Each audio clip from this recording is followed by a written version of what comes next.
Stage पर रौनक अफरोज़ बावकार मोहतरम मोहतशम उलमाए किराम शोराए इज़ाम सामईन हज़रात व पर्दानशीन ख़वातीन इस्लाम अस्सलामु अलैकुम व रहमतुल्लाहि तआला व बरकातुहू। अल्हम्दुलिल्लाह अल्हम्दुलिल्लाहि रब्बिल आलमीन वल आक़िबतु लिल मुत्तक़ीन वस्सलातु वस्सलामु अला सय्यिदिल अंबियाइ वल मुरसलीन व अला आलिहि व अस्हाबिहि अजमाइन अम्मा बाद फ़अऊज़ु बिल्लाहि मिनश शैतानिर रजीम बिस्मिल्लाहिर रहमानिर रहीम व कूनू मअस सादिक़ीन।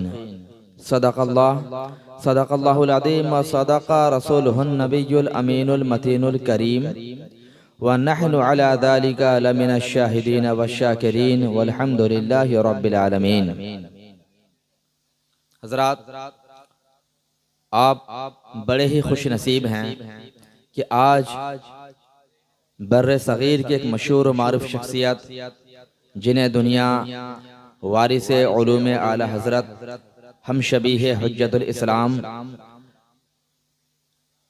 हम शबीह सरकार मुफ्ती आज़म हिंद शाह अख्तर रज़ा खां अज़हरी उर्फ ताजुश शरिया के नाम से जानती और पहचानती है, उनका उर्स मुक़द्दस मना रहे हैं। अल्लाह तबारक व तआला अपने करम से इस पाकीज़ा उर्स को अपनी बारगाह में कबूल फरमा ले और जिन हज़रात ने इस उर्स पाक को मुनक़्क़िद करने में जिस तरीक़े से भी हिस्सा लिया, अल्लाह पाक सब के इल्म व अमल में कारोबार में बरकत अता फरमाए। हज़रात, मुझसे पेशतर आपने बेहतरीन नात मनक़बत का शार हमारे मुबारक भाई से समात किए और उस्ताज़ुल क़ुर्रा हज़रत हाफ़िज़ व क़ारी वसीउल हक़ साहब उस्ताज़ मदरसा कादरिया पांसकुड़ा से आपने बहुत अच्छी निज़ामत समात की और इसके बाद भी आप समात करते रहेंगे। मेरे बाद भी आपको अरबी तक़ारीर समात करनी है। बस मैं अपने मामूल के मुताबिक कुछ मखसूस वक्त लेकर आपके रूबरू हाजिर आया, जिसमें मुझे एक मखसूस टॉपिक भी दिया गया। इंशाअल्लाह तबारक व तआला उसी के तहत गुफ्तगू होगी।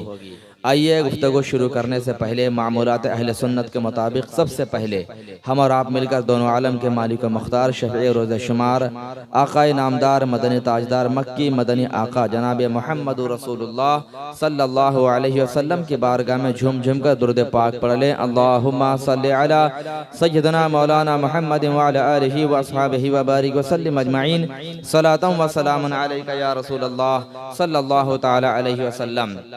हज़रात, सरकार ताजुश शरिया अलैहि रहमत रिज़वान की ज़िंदगी हम सबों के लिए एक नमूने अमल थी। आपने अपनी पूरी ज़िंदगी हमें इस बात का दर्स दिया कि अहले सुन्नत वल जमात क्या चीज़ है, अपना ईमान अपना अक़ीदा कैसे बचाना है, हमें किसके साथ मेल जुल रखना है और किससे बचना है, और नबी पाक अलैहिस्सलातु वस्सलाम से सच्ची पक्की मोहब्बत करने का तरीक़ा क्या है, आशिक रसूल कैसे बना जाता है। इन्हीं बातों का दर्स पूरी ज़िंदगी सरकार ताजुश शरिया हमें देते रहे और आपने बिलाखिर अपनी ज़िंदगी के आखिरी हिस्से में हम तमामी हज़रात को, अपने चाहने वालों को अपने एक कलाम के ज़रिए से इन सारी बातों का पैगाम सिमो कर पीरो कर हमें अता फरमा दिया है, एक ही कलाम के ज़रिए से। और आपका वो कलाम बहुत मशहूर ज़माना कलाम है जिसको हुज़ूर कायद मिल्लत शहज़ादा सरकार ताजुश शरिया वक्तन फ़वक्तन पढ़ते और सुनाते रहते थे। यही वो कलाम है जिसमें आपको इश्क़ रसूल की झलक भी मिलेगी। इसी कलाम में आपको अहले सुन्नत और जमात यानी मसलक आला हज़रत का पैगाम भी मिलेगा और सरकार ताजुश शरिया की ज़िंदगी का पैगाम भी मिलेगा। मैं उस कलाम के 2-3 अशार आपके रूबरू पेश करना चाहूँगा। अब मैं अब्दुल मन्नान जमाली भाई की तरह पढ़ तो नहीं सकता, ना ही मुबारक भाई की तरह पढ़ सकता हूँ, लेकिन जो भी है बस आप ये समझें कि यह कलाम ताजुश शरिया है। क्या है? कलाम ताजुश शरिया है, पैगाम ताजुश शरिया है। बस इसी को आपके रूबरू मैं पेश करूँ, उसके बाद अपनी गुफ्तगू का आगाज़ करूँ। आप अगर मेरे साथ पढ़ेंगे तो इंशाअल्लाह आपको भी बड़ा लुत्फ़ आएगा। पढ़ेंगे ना?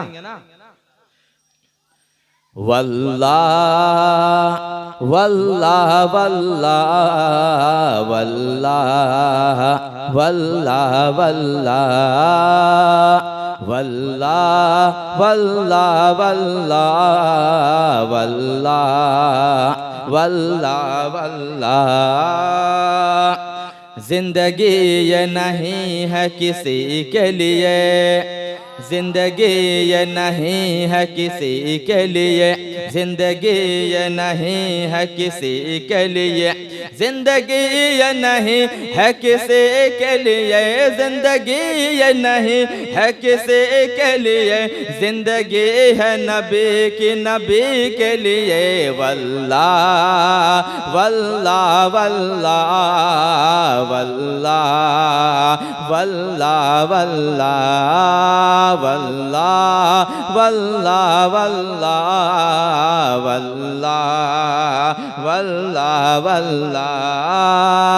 एक आम इंसान जो ये समझता है मेरी जिंदगी का मकसद क्या है, सिर्फ कमाना, खाना और मर जाना, यही समझता है। लेकिन एक आशिक रसूल की तमन्ना क्या होती है, जरा उसको मुलाजा करें कि आशिक रसूल को कैसा होना चाहिए।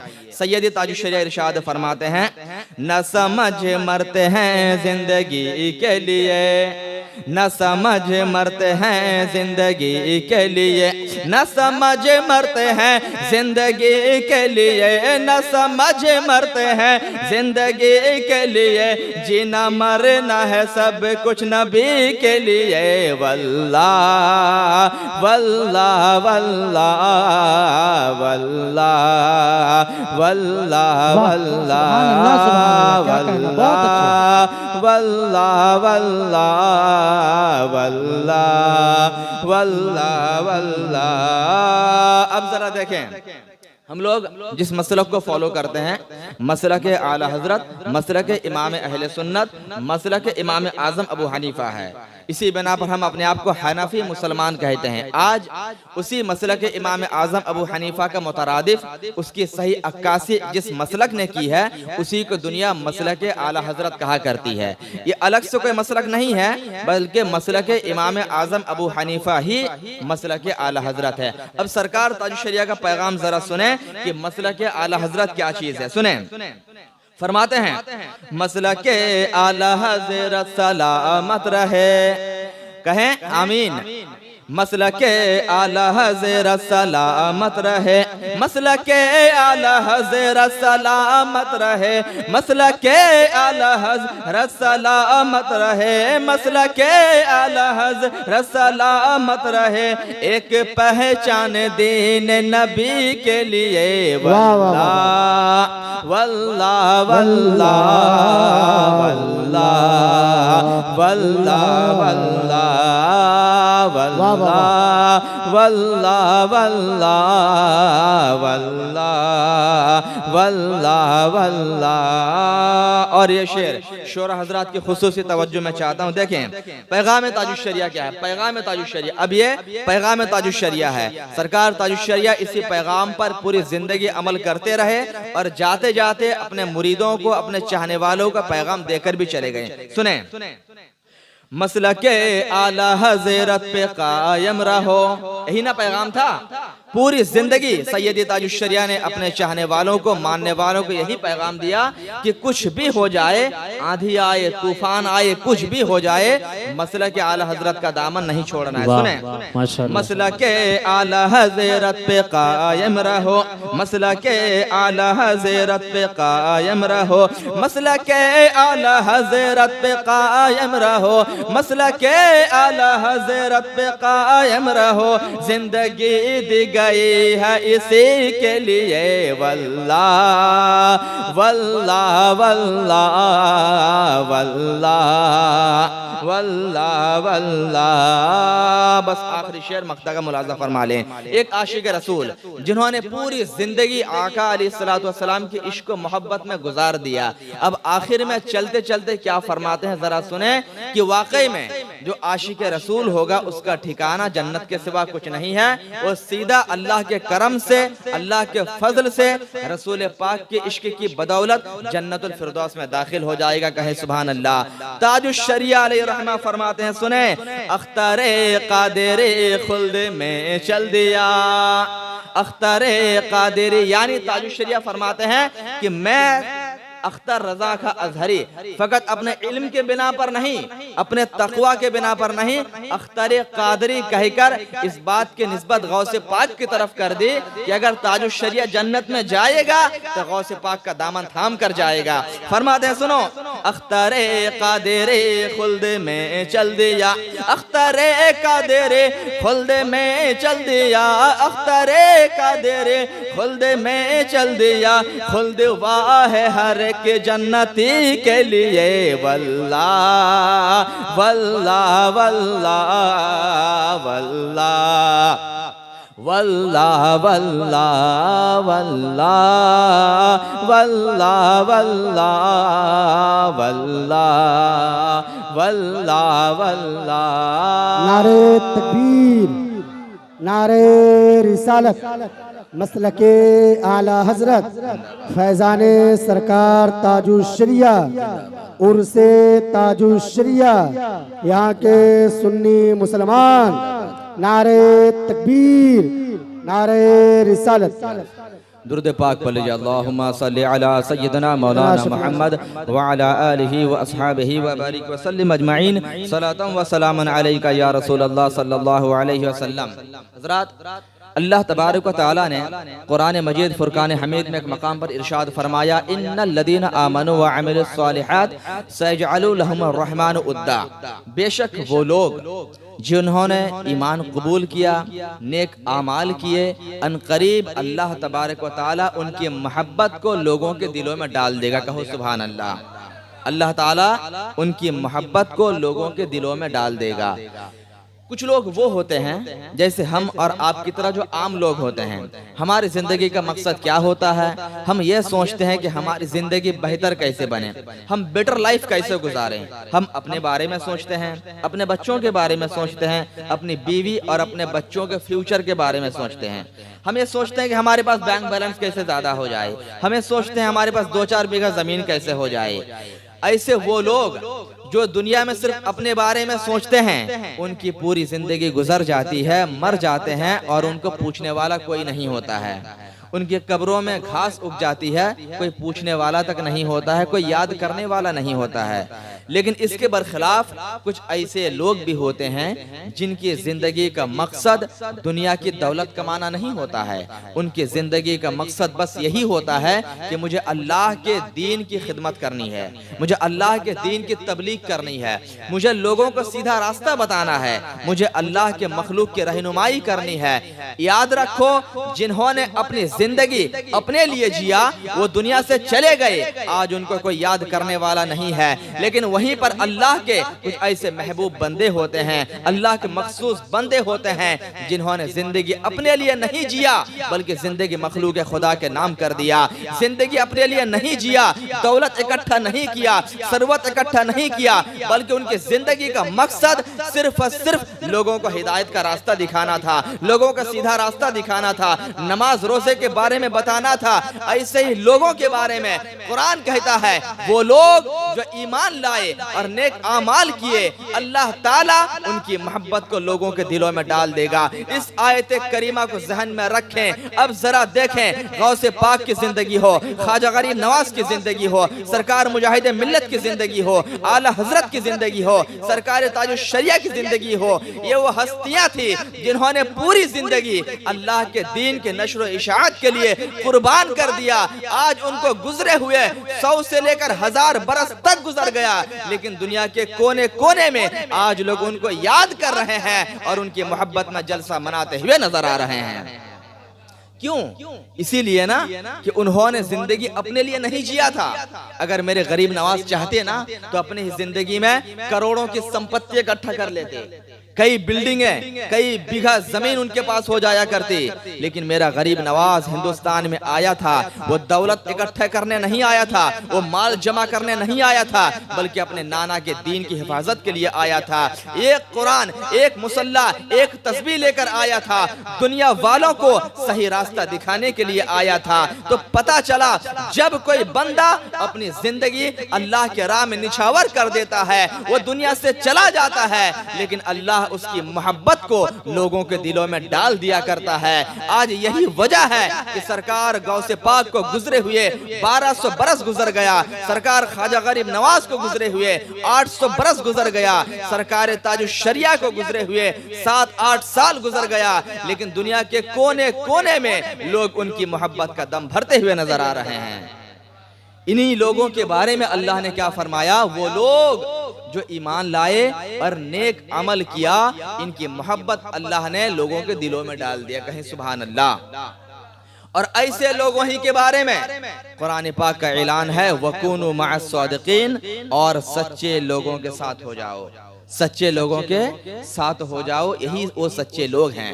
अब मैं पहले आपको मुख्तसरन बता दूं कि हम जिस जाते वाला सिफात का आज उर्स मनाने बैठे हैं, जिन्हें दुनिया ताजुश्शरिया के नाम से जानती है, आपकी शख्सियत क्या थी, आप पैदा कब हुए थे, किस सरजमीन पर पैदा हुए थे, थोड़ा सा इसके बारे में बता दूं, क्योंकि जो बेसिक नॉलेज है वो हमें मालूम होना चाहिए। सरकार सैयदी ताजुश्शरिया बरेली शरीफ के सरजमीन में हुजूर आला हजरत के इल्मी घराने में आपकी पैदाइश सन 1943 में होती है, 1943 में। याद रखेंगे ना, हमारे बच्चों को गांधी के पैदाइश का दिन तो याद होता है, बर्थडे कब है, सुभाष चंद्र बोस के बारे में याद होता है, सारे लोगों के बारे में याद होती है, हिस्ट्री ज्योग्राफी सब याद होता है, लेकिन एक मुसलमान होने के नाते हमारे बच्चों को इस्लाम के मुकद्दस हस्तियों के नाम, उनके तारीख वफात भी मालूम होना चाहिए। चाहिए कि नहीं? बिल्कुल मालूम होना चाहिए। हुजूर सैयदी ताजुश्शरिया बरेली शरीफ के सरजमीन में 1943 में पैदा होते हैं। आपकी बेसिक तालीमात, बुनियादी तालीम, बुनियादी नॉलेज आप घर में हासिल करते हैं, और आपके दादा यानी हुजूर सैयदी आला हजरत का कायम करदा मदरसा मंजर इस्लाम में आपकी बुनियादी तालीम शुरू होती है। जब आप वहां से तालीम मुकम्मल कर लेते हैं, अब हाई एजुकेशन हासिल करने के लिए दुनिया का सबसे बड़ा यूनिवर्सिटी जामिया अजहर जो मिस्र के अंदर काहिरा में वाक़ है, आपने उसका रुख किया। सन 1963 में 1963 में सैयद ताजुश्शरिया मिस्र जाते हैं आला तालीम हासिल करने के लिए। 3 साल तक आपने वहां पर तालीम हासिल की, और 3 साल में आपने उसूल हदीस और हदीस से ग्रेजुएशन कंप्लीट किया और बीए की डिग्री हासिल कर ली। अब मैं आपको एक मजे की बात बता दूं कि ताजुश्शरिया हिंदुस्तानी थे या अरबी के थे? बताइए। हिंदुस्तानी थे, अरबियन नहीं थे, लेकिन आपके सवाने निगारों ने लिखा है कि यही वह ताजुश्शरिया की जात है जिनको अल्लाह तबारक व तआला ने ऐसी ज़हानत, ऐसी फतानत, ऐसा कमाल, ऐसा दरक अता किया था। जब सरकार ताजुश्शरिया एक हिंदुस्तानी निजाद मुसलमान अरबिक यूनिवर्सिटी काहिरा के सरजमीन पर जाते हैं, 1963 से लेकर 66 के अंदर 3 साल में ग्रेजुएशन कंप्लीट करते हैं, अब फाइनल एग्जाम देते हैं। जब रिजल्ट सामने आता है, पूरी दुनिया महवे हैरत में रह गई। दुनिया के लोगों ने देखा एक हिंदुस्तान का तालिब इल्म, एक हिंदुस्तान का स्टूडेंट सिर्फ अजहर में नहीं बल्कि पूरे मिस्र के अंदर सबसे टॉप रैंक लाकर नंबर 1 पोजीशन हासिल करके सनद फरागत हासिल कर लेते हैं। सरकार ताजुश्शरिया अव्वल पोजीशन सिर्फ जामे अजहर में नहीं जहां पढ़ रहे थे, बल्कि पूरे मिस्र के अंदर जितने यूनिवर्सिटी थे, जितने कॉलेजेस थे, तमाम कॉलेजेस में नंबर 1 की पोजीशन हासिल करने वाली जात का नाम ताजुश्शरिया अख्तर रजा का अजहरी है। अब आप अंदाजा लगाइए, जहां पर पूरी दुनिया के तलबा पढ़ते हों, जहां पर पूरी दुनिया के स्टूडेंट्स इल्म दीन हासिल करते हों, उसमें अरबी है, मिस्री है, अफ्रीकन है, अब वहां पर सरकार ताजुश्शरिया की शान जरा सोचें। उन तमाम तलबा में, हजारों लाखों तलबा में नंबर 1 की पोजीशन हासिल करने वाली जात सरकार ताजुश्शरिया की है। और क्यों ना हो, ज़हानत और फतानत तो आपके खानदान का वतीरा रहा है। ये तो आपके खानदान में अल्लाह ने एक खैरात के तौर पर अता कर दिया है। आपके दादा परदादा को अगर देखेंगे तो पूरा खानदान ज़हीन व फतीन नजर आता है, पूरा खानदान मुफ्तियों का खानदान नजर आता है। जी हाँ दोस्तों, सरकार ताजुश्शरिया का घराना वही घराना है जिसमें सरकार मुफ्ती नकी अली खान के वालिद माजिद मुफ्ती रजा अली खान सबसे पहले मुफ्ती बने। उनसे लेकर सरकार ताजुश्शरिया तक तकरीबन 200 बरस से उस खानदान से फतवा जारी किया जा रहा है, और पूरी दुनिया के लोग उनके फतवे पर अमल करते हुए नजर आ रहे हैं। 1-2 साल की बात नहीं कर रहा हूं। आज लोग मुफ्ती का डिग्री लेकर फख्र करते हैं कि हम तो मुफ्ती बन गए, और कोई मुफ्ती आजम से कम नहीं होता है। जिसे देखो मुफ्ती आजम, जिसे देखो मुफ्ती, लेकिन मुफ्ती अगर कोई थे तो मुफ्ती अख्तर रजा खां अजहरी की जात थी। 200 बरस से उस घराने में रजा दारुल इफ्ता में फतवा नवीसी का काम चलता रहा और उस सरजमीन से, उस खानवादा से पूरी दुनिया में फतवा सादिर किया जाता रहा। उसी जात का नाम सरकार ताजुश शरिया अलैहि रहमत रिजवान है। हाँ, मैं उन्हीं जात वाला सिफात की बात करने जा रहा हूँ जिनकी हर अदा सुन्नत मुस्तफ़ा के मुताबिक हुआ करती थी, जिनका हर चाल चलन अगर देखें तो सुन्नत रसूल के मुताबिक हुआ करता था। बुजुर्गान दिन का उर्स मनाने का मकसद सिर्फ उनका उर्स मना करके फयूज़ बरकत हासिल करना नहीं है, बल्कि उसके साथ साथ अहम मकसद ये भी होता है उनके सवाने को लोगों के सामने पेश किया जाए ताकि हमारी कौम के बच्चे, हमारे कौम के नौजवान उनकी जिंदगी को सुने, समझें, तो उसके मुताबिक अमल करने की कोशिश भी करें। और ये बुजुर्गान दिन की जिंदगी पूरा का पूरा हम लोगों के लिए नमूना अमल है। आओ जरा मैं बताऊं, आप देखें कि अल्लाह का वली आदमी कैसे बनता है। आप अगर यह सोचें कि एक आदमी 5 वक्त की नमाज पढ़ लेता है और अल्लाह का वली बन जाएगा, तो ऐसा नहीं हो सकता है। फिर तो जितने 5 वक्त के नमाजी हैं सब के सब अल्लाह के वली हो जाएंगे।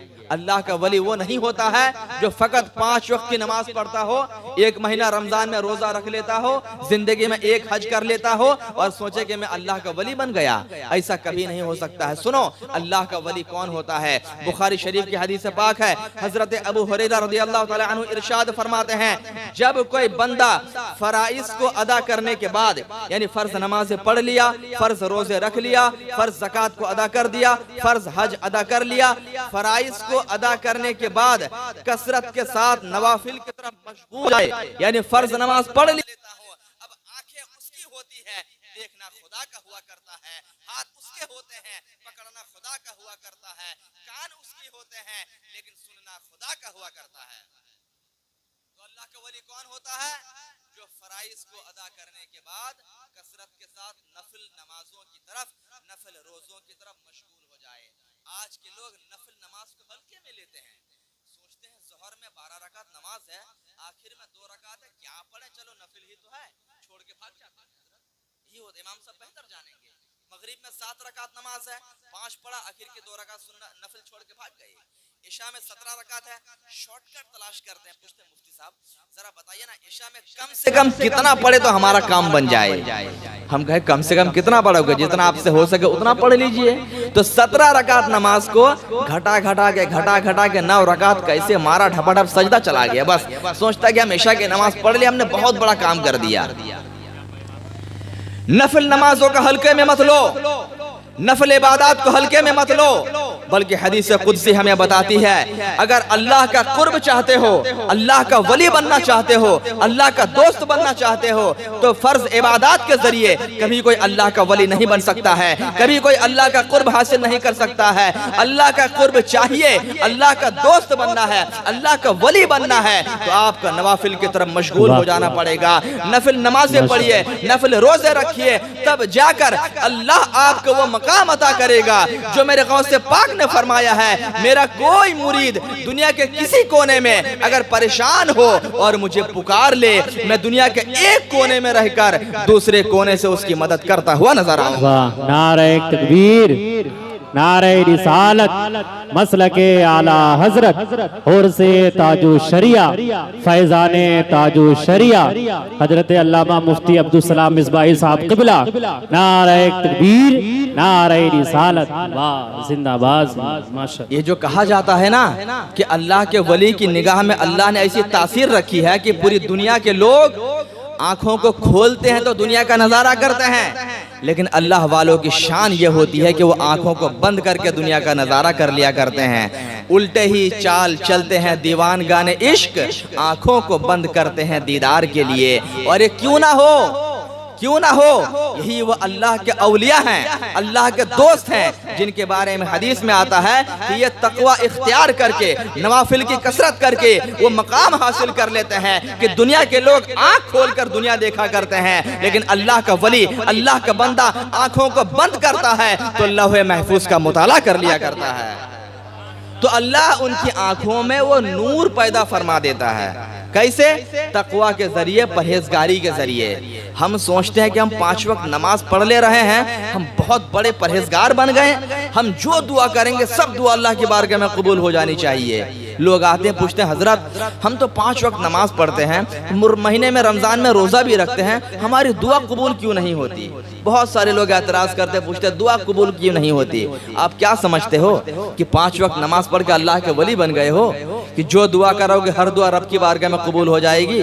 याद रखो, दुआ कबूल करना या न करना ये अल्लाह की मर्जी और मशीयत पर होता है, और अल्लाह उन्हीं लोगों की दुआओं को कबूल फरमाता है जिन्हें अपना दोस्त बना लेता है, जिन्हें अपना वली बना लेता है। और वलायत का दर्जा कब देता है? जब अल्लाह के बंदे पूरी पूरी रात नफिल नमाजों में गुजार दिया करते हैं, पूरा पूरा दिन नफिल रोज़ों में गुजार दिया करता है, तब जाकर अल्लाह उन बंदों को अपना मखसूस बंदा बना लेता है, अपना वली बना लेता है। फिर रब की बारगाह में जो दुआएं करते हैं हर दुआ रब की बारगाह में कबूल हो जाया करती है। इन्हीं मुक़द्दस हस्तियों में एक अज़ीमुश्शान नाम जो सुनहरे हरफों से लिखे जाने के काबिल है, जिन्हें दुनिया अख्तर रज़ा खा अज़हरी ताजुश शरिया के नाम से जानती और पहचानती है। मुस्तजाबुद दावत, जो दुआ रब की बारगाह में कर दे अल्लाह हर दुआ अपनी बारगाह में कबूल फरमा लेता था। हुजूर ताजुश शरिया की ज़ात मामूली ज़ात नहीं है। और सुने कि वली कहते किसको हैं? हदीस पाक में नवादिरुल उसूल के हवाले से बताऊं वली की तारीफ क्या की गई है। वली के बारे में बताया गया, वली किसे कहते हैं कि जिसको देखो तो खुदा की याद आ जाए, कहो सुभान अल्लाह। जिसको देखो तो खुदा की याद आ जाए तो समझ लो कि हाँ ये अल्लाह वाला है, अल्लाह का वली है। अब आप में से अगर किसी ने सरकार ताजुश शरिया को देखा है तो जरा आंखों को बंद करो, तसव्वुर में अपने पीरो मुर्शिद को लाओ, आंखों को बंद करो और जरा तसव्वुर करो कि मेरे पीर कैसे हसीन व जमील थे, मेरे ताजुश शरिया कैसे खूबसूरत थे। कसम खुदा की अगर आंखों को बंद करोगे तो उनका रुख ज़िबा हमारे जहनों में झलकता हुआ नजर आएगा, आंखों के सामने उनका रुख ज़िबा फड़कता हुआ नजर आएगा और आप कहने पर मजबूर हो जाएंगे, हाँ हाँ ताजुश शरिया की जात वही है जिन्हें देखो तो खुदा की याद ताजा हो जाया करती है। उड़ीसा का वाकया भूल गए? उड़ीसा की सरजमीन का वाकया बहुत मशहूर और मारूफ है। सरकार ताजुश शरिया स्टेज के ऊपर जलवा फरमा थे, अचानक लाइट चली जाती है, हजारों का मजमा था, अचानक लाइट चली जाती है। लोगों का बयान है और बयान देने वाले जिंदा भी हैं। लोगों का बयान है उस हजारों के मजमे में न मजमा में कोई नजर आ रहा था न स्टेज में कोई नजर आ रहा था, सिर्फ एक चेहरा स्टेज के ऊपर रोशन और ताबनाक था। जब लाइट आई तो दुनिया वालों ने देखा वो चेहरा किसी और का नहीं, आपके हमारे पीरो मुर्शिद सरकार ताजुश शरिया का चेहरा था। सुभान अल्लाह। अल्लाह ने क्या नूरानियत अता फरमाई थी, क्या रुखे ज़िबा अता फरमाया था। और क्यों ना हो, ये नूर कैसे आता है? चेहरे पर नूर, चेहरे पर ताबनाकी कैसे आती है? आपने हदीस पाक सुना होगा कि जो शख्स फजर की नमाज को पाबंदी के साथ पढ़ता है अल्लाह उसके चेहरे को मुनव्वर फरमा दिया करता है। ये नूर तकवा का नूर था, ये नूर परहेजगारी का नूर था, ये नूर अल्लाह के हबीब की तरफ से मखसूस तरीके से अता किया गया था। तो पता चला जब कोई बंदा मुत्तकी होता है, जब कोई बंदा नमाजी होता है, जब कोई बंदा परहेजगार होता है तो अल्लाह उसके चेहरे को ऐसा मुनव्वर और मुजल्ला फरमा दिया करता है कि उनको देखकर बेदीन लोग ईमान कबूल करते हुए नजर आते थे। और जरा सोचें, जब मेरे ताजुश शरिया ऐसे हसीन व जमील थे तो आपके नाना जान सरकार मुफ्ती आजम हिंद कितने हसीन व जमील रहे होंगे। और सरकार मुफ्ती आजम हिंद जिनको हम शबीह गौसे आजम कहा जाता है, जब मुफ्ती आजम हिंद ऐसे हसीन व जमील थे तो सरकार गौसे आजम कैसे हसीन व जमील रहे होंगे। और जब गौसे आजम के हुस्न का ये आलम था तो आपके नाना जान मौलाए कायनात हसन हुसैन कैसे हसीन व जमील रहे होंगे। और ये पूरा सादात घराना जिस मुकद्दस जात से जाकर मिलता है, जिन्हें दुनिया आमीना का लाल अहमद मुख्तार, आमीना का लाल, आमीना के लाल शफीए रोज़े शुमार, आकाए नामदार, मदनी ताजदार कहती है, वो मोहम्मद अरबी कैसे हसीन व जमील रहे होंगे। तभी तो बरेली का इमाम जब आकाए करीम के हुस्न को सुनता है, पढ़ता है, कलम को उठाता है तो क्या लिखता है? गुंबद आला हजरत से ये सदा लहरती हुई आती है, वो कमाल हुस्न हुजूर है कि गुमान नक्श जहां नहीं, वो कमाल हुस्न हुजूर है कि गुमान नक्श जहां नहीं, यही फूल खार से दूर है, यही शम्मा है कि धुआं नहीं। वाह सुभान अल्लाह। कलामे आला हजरत, कलामे आला हजरत, खानदाने आला हजरत और से ताजु शरिया। वाह जिंदाबाद जिंदाबाद। सरकार ताजुश शरिया सुन्नत रसूल के पाबंद। फराइज तो अपनी जगह है ही है, फराइज को कौन छोड़ सकता है, लेकिन सुन्नत रसूल के भी ऐसे सच्चे पक्के आशिक थे कि हुजूर अलैहिस्सलातु वस्सलाम की एक एक सुन्नत को ढूंढ ढूंढ कर अमल किया करते थे, ढूंढ ढूंढ कर अमल किया करते थे। अब मैं आपको बताऊं कि ये हजरात आका अलैहिस्सलातु वस्सलाम से कैसे मोहब्बत करते थे। आज हम लोग तो बहाना तलाश करते हैं सुन्नत छोड़ने के लिए। सुन्नत गैर मुअक्कदा अगर है छोड़ देते हैं, इशा के पहले 4 रकात, असर से पहले 4 रकात, सोचते सुन्नत गैर मुअक्कदा ही तो है। हालांकि बुजुर्गान दीन की जिंदगी क्या बताती है, जरा देखो एक एक सुन्नत पर अमल करने का क्या सवाब मिलता है और क्या फजीलत मिलती है। हम नबी पाक अलैहिस्सलातु वस्सलाम की बेशुमार सुन्नतों को आज छोड़ते हुए नजर आते हैं। एक हमारा नौजवान है बाजार में खड़े खड़े पानी पी रहा है, क्या उसको नहीं मालूम कि बैठकर पानी पीना हुजूर की सुन्नत है। एक नौजवान है खड़े खड़े बाजार पर चौराहे पर पैंट की जिप खोला पेशाब करता हुआ नजर आ रहा है, क्या उसको नहीं मालूम कि बैठकर पेशाब करना आका अलैहिस्सलातु वस्सलाम की सुन्नत है। किबला की तरफ रुक करके आज का नौजवान, आज का बच्चा पेशाब कर रहा है, क्या उनको नहीं मालूम कि ये शरीयत में नाजायज और हराम है। आओ जरा देखो बुजुर्गी कैसे आती है, आदमी अल्लाह का वली कैसे बनता है। और मैं नौजवानों को पैगाम देना चाहूंगा, अगर आपको बुजुर्गी चाहिए, अगर आपको अल्लाह का कुर्ब चाहिए, अल्लाह के बारगाह में मुकर्रब होना चाहते हैं, तो बुजुर्गों की जिंदगी को फॉलो करें और हुजूर की सुन्नतों पर अमल करें। आपकी जिंदगी यहाँ भी कामयाब हो जाएगी, वहां भी कामयाब हो जाएगी। अब सुने, सरकार ताजुश शरिया आज हम और आप जिनका उर्स मुकद्दस मना रहे हैं, सुन्नत रसूल के कैसे पाबंद थे। कराची की सरजमीन है पाकिस्तान, कराची के सरजमीन पे आपके एक मुरीद ने आपकी दावत की, बड़े शौक और मोहब्बत से किया कि मेरे पीर साहब हैं, मैं हजरत की दावत कर रहा हूँ। सरकार ताजुश शरिया लब्बैक कहते हुए उस मुरीद की दावत को कबूल कर लिए और आप पाकिस्तान कराची के सरजमीन में तशरीफ ले जाते हैं। इत्तेफाक से मेजबान ने, जिस मुरीद ने दावत किया था, उसने अपने घर में खाने पीने के लिए डाइनिंग टेबल का इंतजाम कर दिया था। क्या किया था? डाइनिंग टेबल का इंतजाम कर दिया था। सैयद ताजुश शरिया अलैहि रहमत रिजवान जब कराची के सरजमीन में उसके मकान में पहुंचते हैं, सरकार ताजुश शरिया अलैहि रहमत रिजवान की आदत करीमा यह थी कि आप हर सुन्नत को फॉलो करते थे और आपकी आदत करीमा यह थी कि आप नीचे बैठकर जमीन पर बैठ करके सुन्नत रसूल के मुताबिक पैर को मोड़ कर बैठते थे और खाना तनावुल फरमाते थे। खाना खाने का सुन्नत तरीका मालूम है आपको? कैसे? पैर फैला के खाना खाना है? नहीं, खाना खाने का 2 सुन्नत तरीका है। एक तरीका तो यह है कि दोनों पैरों को उठा लें, उठा करके सूरीन के बल बैठ जाएं और बैठने के बाद खाना खाएं, एक सुन्नत तरीका।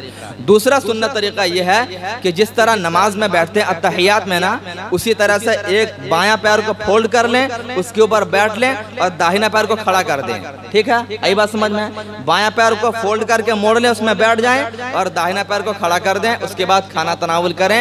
ये खाना खाने का सुन्नत तरीका है। सरकार ताजुश शरिया एक सुन्नत रसूल के आमिल थे। जब आप अपने मुरीद के घर में कराची में कदम रखा तो लोगों ने सोचा कि आज तो मेजबान ने चेयर टेबल का इंतजाम कर दिया है, आज तो मेजबान ने डाइनिंग टेबल का इंतजाम किया है, आज सरकार ताजुश शरिया कैसे खाना खाएंगे। क्योंकि हुजूर की आदत यह थी कि आप जमीन में पर बैठकर खाना तनावुल फरमाते थे। लेकिन कसम खुदा की वो कैसा आशिक रसूल था, वो कैसा नबी का दीवाना था, एक सुन्नत पर कैसा अमल करता था। दुनिया के लोगों ने देखा सरकार ताजुश शरिया कुर्सी के ऊपर बैठे और बैठने के बाद अपने पैर को मोड़ करके कुर्सी के ऊपर बैठते हुए नजर आ रहे हैं। हालांकि ज़ईफी की हालत थी, उम्र काफी हो चुकी थी, बूढ़े हो चुके थे, लेकिन फिर भी कुर्सी के ऊपर एक पैर को मोड़ा, दूसरे पैर को खड़ा किया और सुन्नत रसूल के मुताबिक बैठ गए। लोगों ने पूछा हुजूर आपने ऐसा क्यों किया? आप नीचे बैठ सकते थे या कुर्सी पर दोनों पैर को नीचे करके बैठ सकते थे, आप कुर्सी पर मशक्कत उठाकर क्यों बैठे? सरकार ताजुश शरिया का जवाब सुनो। मेरे ताजुश शरिया इरशाद फरमाते हैं, मैं कुर्सी के ऊपर इसलिए बैठ गया ताकि मेरा मुरीद खुश हो जाए, उसकी दिलजोई हो जाए, और कुर्सी के ऊपर पैर मोड़ के सुन्नत के मुताबिक इसलिए बैठा ताकि मदीने के आका मुझसे खुश हो जाए। वाह वाह सुभान अल्लाह, सुभान यही वो अल्लाह। जात थी जिंदाबाद, जिनकी जिंदगी हमें बताती है, उनकी सुन्नत पे है जीना मेरा, कैसे डूबेगा सफीना मेरा, देख लो चीर के सीना मेरा, दिल है या शहरे मदीना मेरा। सुभान अल्लाह, सुभान अल्लाह, माशाअल्लाह। ये अल्लाह के वलियों की बात है, ये अल्लाह के नेक बंदों की बात है, जिनकी हर हर अदा से सुन्नत रसूल की झलक हमें नजर आती है। जरा बताओ कितना मुश्किल काम था ना एक बूढ़े आदमी के लिए कुर्सी के ऊपर पैर मोड़कर बैठना, कितनी मशक्कत की बात है, लेकिन सुन्नत रसूल हाथ से छूटने ना पाए, उसको पेशे नजर रखते हुए सैयद ताजुश्शरिया कुर्सी के ऊपर भी पैर मोड़कर बैठ गए। आज हमें सुन्नत रसूल इतनी आसानी के साथ मिल रही है, लेकिन फिर भी हम अमल नहीं कर रहे हैं। आज कितने आसानी के साथ दीन हम तक पहुंच चुका है, लेकिन हम दीन से बहुत दूर चले जा रहे हैं। मेरे अजीजों, याद रखो सुन्नत रसूल, रसूल पाक अलैहिस्सलाम की जिंदगी से जितना दूर होंगे आप कामयाबी से उतने दूर होते चले जाएंगे। याद रखो हुजूर की जिंदगी हम तमाम मुसलमानों के लिए सबसे बेहतरीन नमूना अमल है। हुजूर की जिंदगी हम सबों के लिए बेहतरीन आइडियल है। अगर हुजूर की जिंदगी को अपने लिए नमूना अमल बना लिया जाए तो हम जिंदगी के हर मोड़ पर कामयाब और कामरान नजर आएंगे।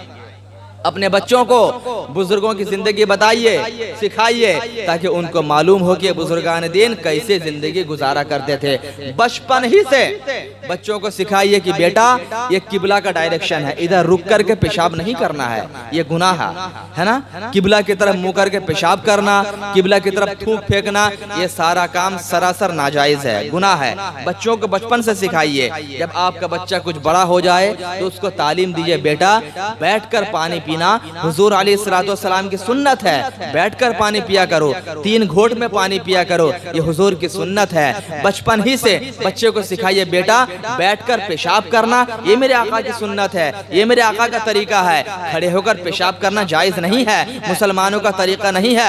कसम खुदा की, अगर बचपन ही से आप अपने बच्चे को सुन्नत रसूल की तालीम देंगे, वो बच्चा जैसा जैसा बड़ा होता जाएगा वो आशिक रसूल बनता जाएगा, वो बच्चा आशिक रसूल बनता जाएगा। फिर उसकी हर हर अदा बताएगी कि देखो एक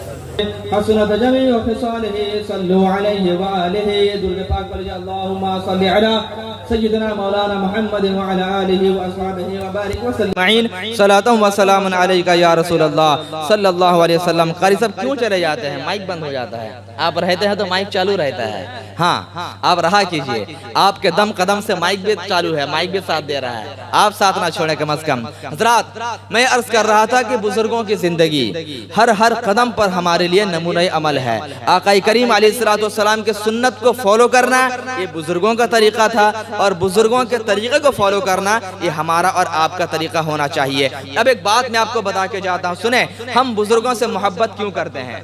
क्या बुजुर्गों से मोहब्बत करने का कोई फायदा हमें मिलेगा? तो हाँ, बिला शुबा बुजुर्गों से, अल्लाह के वलियों से हम इसीलिए मोहब्बत करते हैं कि उनसे मोहब्बत करने का फायदा दुनिया में भी मिलेगा और आखिरत में भी मिलेगा। दोनों जगह मिलेगा ना भाई, मानते हो कि नहीं? दोनों जगह मिलेगा। अब कैसे मिलेगा जरा सुने। अल्लाह के वलियों से इंसान तो इंसान, अगर एक जानवर भी मोहब्बत कर लेना, अल्लाह तबारक व तआला उसका भी बेड़ा पार फरमा देता है। कहो सुभान अल्लाह। अस्हाबे कहफ 15 नंबर पारे में अल्लाह तबारक व तआला ने एक सूरत नाजिल फरमाई, सूरतुल कहफ 15 नंबर पारे में। उस पारे में अल्लाह तबारक व तआला ने सूरत के अंदर अस्हाबे कहफ यानी कौमे बनी इसराइल के 7 मुकद्दस लोगों का जिक्र फरमाया है। हजरत ईसा अलैहिस्सलाम जब आसमान पर उठा लिए गए तो उनके मानने वाले 7 लोग थे जो उनका कलमा पढ़ते थे, अल्लाह को एक जानते थे, वो तने तनहा रह गए।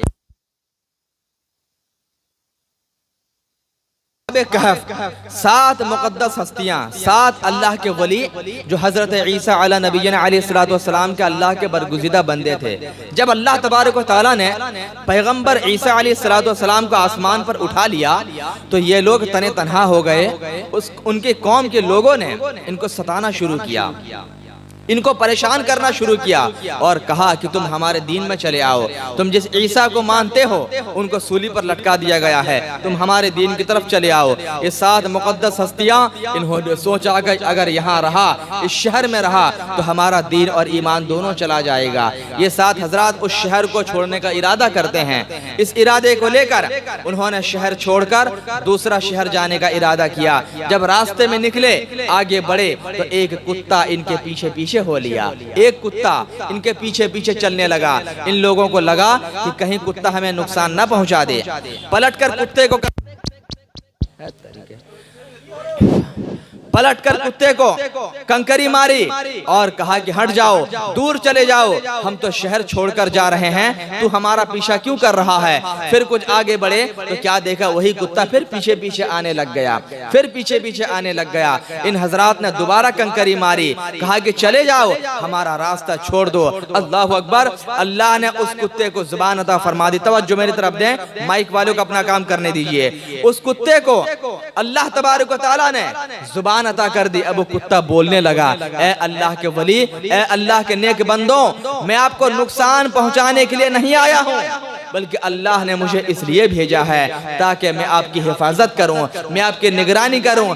आप मुझे भी अपने साथ ले लीजिए, मुझे भी अपने साथ ले लीजिए। उन मुकद्दस हस्तियों ने, अल्लाह के वलियों ने उस कुत्ते को अपने साथ कर लिया।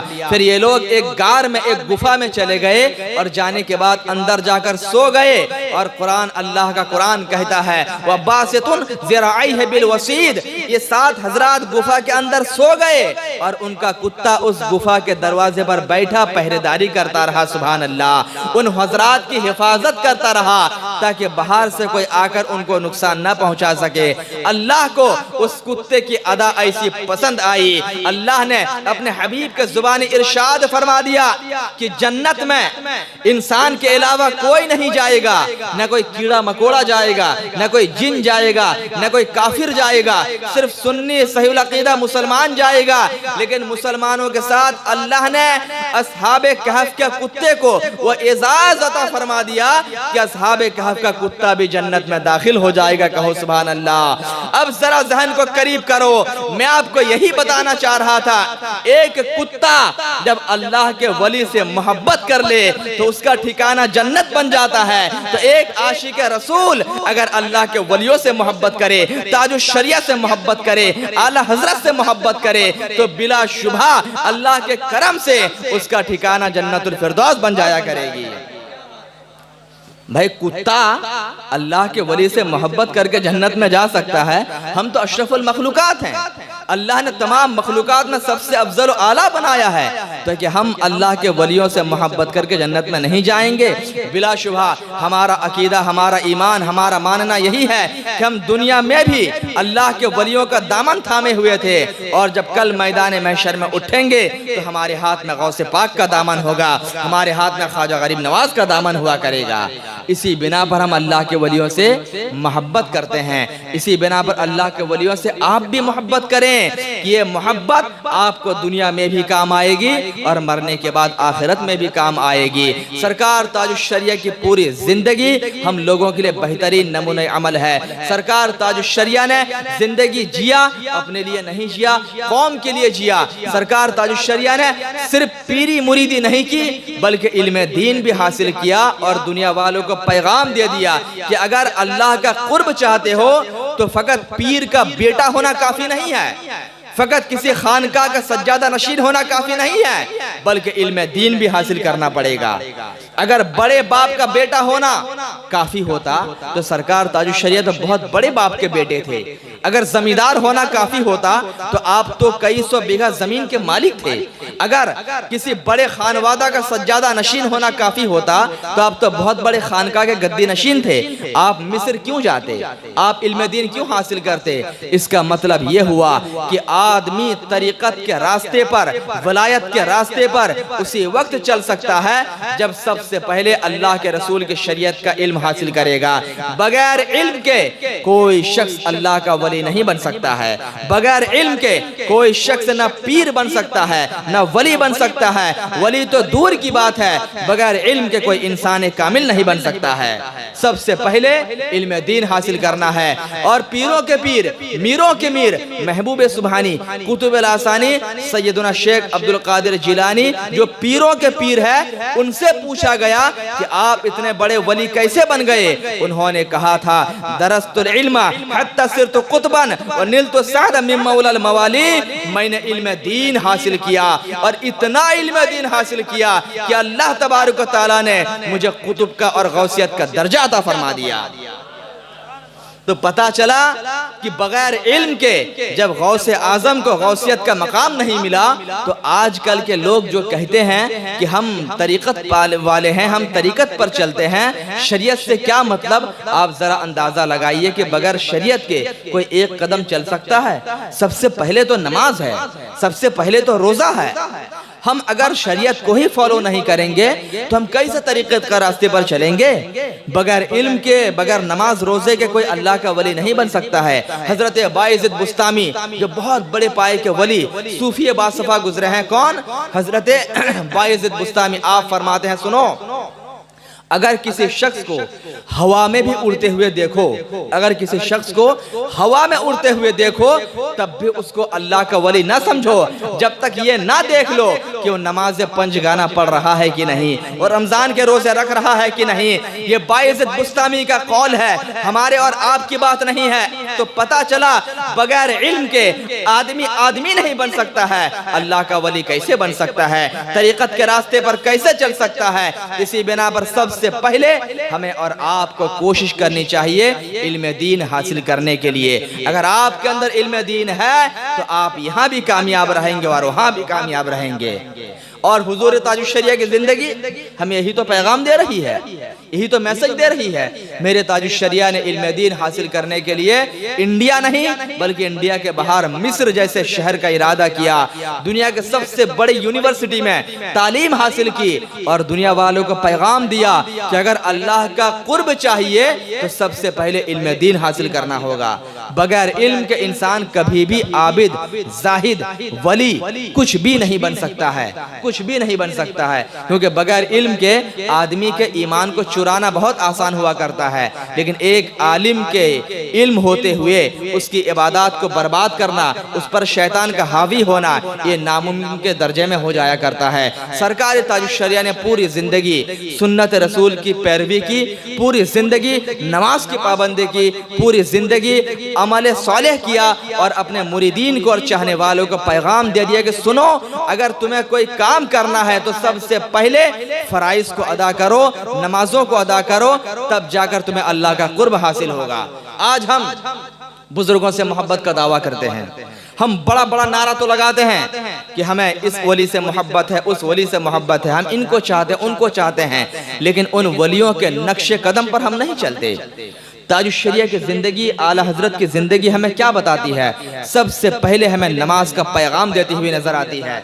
आपको मालूम है हुजूर आला हजरत की जिंदगी कैसी थी? आपकी सीरत में हयात आला हजरत जो आपकी बायोडाटा के ऊपर सबसे बेहतरीन किताब है, उसमें लिखा है हुजूर आला हजरत ने पूरी जिंदगी नमाज बा जमात मस्जिद में अदा की थी, एक वक्त की नमाज आपकी कज़ा नहीं थी। यहाँ तक कि हुजूर आला हजरत जब ज़ईफ हो गए, बूढ़े हो गए, चलने फिरने के काबिल नहीं थे, तो 4 लोग आपको खटिए पर बैठा करके, कुर्सी पर बैठा करके मस्जिद ले जाते थे। फिर हुजूर आला हजरत उसी हालत में मस्जिद में बाजमात नमाज अदा फरमाते थे। जरा सोचो, आज हम आला हजरत से मोहब्बत का दावा तो करते हैं, हुजूर ताजुश शरिया से मोहब्बत का दावा तो करते हैं, लेकिन नमाज जैसे अहम इबादत से बहुत दूर नजर आ रहे हैं। आप जरा सोचें, दुनिया और आखिरत की कामयाबी किस चीज में रखी गई है? हम नमाज नहीं पढ़ेंगे और सोचेंगे हमारे घर में खूब बरकतें हो जाएं। हम नमाज नहीं पढ़ेंगे, हम सोचेंगे कि हमारा बच्चा बहुत नेक और साले बन जाए। हम नमाज नहीं पढ़ेंगे, हम सोचेंगे मेरी बीवी मेरी हर बात को मान लिया करे। कैसे हो सकता है? नमाज को अल्लाह तबारक व तआला ने और उसके रसूल ने खैर व बरकत का बाइस बनाया है। जिस घर में नमाज होगी वहाँ रहमतों का नुज़ूल होगा, जिस घर में नमाज होगी वहाँ बरकतें होंगी, जिस घर में नमाज होगी वहाँ बच्चे नेक और सौले होंगे, जिस घर में नमाज होगी वहाँ बीवी फरमा बरदार और इताअत गुजार हुआ करेगी। हाँ हाँ, जिस घर में नमाज होगी, कुरान की तिलावत होगी, वहाँ पर अल्लाह की रहमत झमाझम बरसती हुई नजर आएगी। बात समझ रहे हैं ना? तो नमाज की पाबंदी सबसे अहम इबादत है। अल्लाह ने ज़िंदगी इसीलिए तो दिया है कि हम अल्लाह की इताअत में और इबादत में गुजारें। एक गैर कौम का आदमी भी अपने धर्म को फॉलो करता है, लेकिन हम मुसलमान होकर के अगर नमाज ही से दूर हो जाएं तो ज़िंदगी जीने का मकसद क्या रहेगा, ज़रा बताइए। तो इसीलिए मस्जिदों को आबाद करें। आज हमने मस्जिदों का वीरान किया तो दुश्मनान इस्लाम आज हमारी मस्जिदों पर हमला करने की बात करते हैं। आज वक्फ बिल के नाम पर हमारी जायदाद, हमारी मस्जिद, हमारे मदारिस को हड़पने की कोशिश की जा रही है, क्योंकि हमने मस्जिदों का वीरान कर दिया, हमने मदरसों का वीरान कर दिया। हम मस्जिद नहीं आते, मदरसा नहीं जाते, मज़ारों का रुख करना छोड़ दिया है। तो आज दुश्मनान इस्लाम हमारे मदारिस और मसाजिद को टारगेट बना रहे हैं। इसलिए मुसलमानों, अपनी मस्जिदों को आबाद करो, अपने मदरसों को भरो, अपने मज़ारों को जाया करो। जब तुम आबाद रखोगे तो अल्लाह आपको भी शादो आबाद रखेगा और कोई दुश्मन आपके ऊपर जुर्रत नहीं कर सकता है। तरीके मुस्तफ़ा को छोड़ना है वजह बर्बादी, इसी से हुई है कौम बे इक़्तिदार अपनी। इसलिए नबी के तरीके को मजबूती के साथ पकड़ें और अमल करें, बुजुर्गों के नक्शे कदम पर चलें। सरकार ताजुश शरिया का उर्स आप लोग मना रहे हैं, मनाइए, लेकिन उनके नक्शे कदम पर जरूर चलें, उनके तालीमात पर अमल करें। अल्लाह पाक आप सबों के इस प्रोग्राम को कामयाब और कामरानी से हमकिनार फरमाए और सबको सरकार ताजुश शरिया के फैज़ान करम से माला माल अता फरमाए। बयान के दरमियान जो बात छोटी बड़ी जुबान से निकल गई हो, अल्लाह पाक अपने करम से माफ़ अता फरमाए।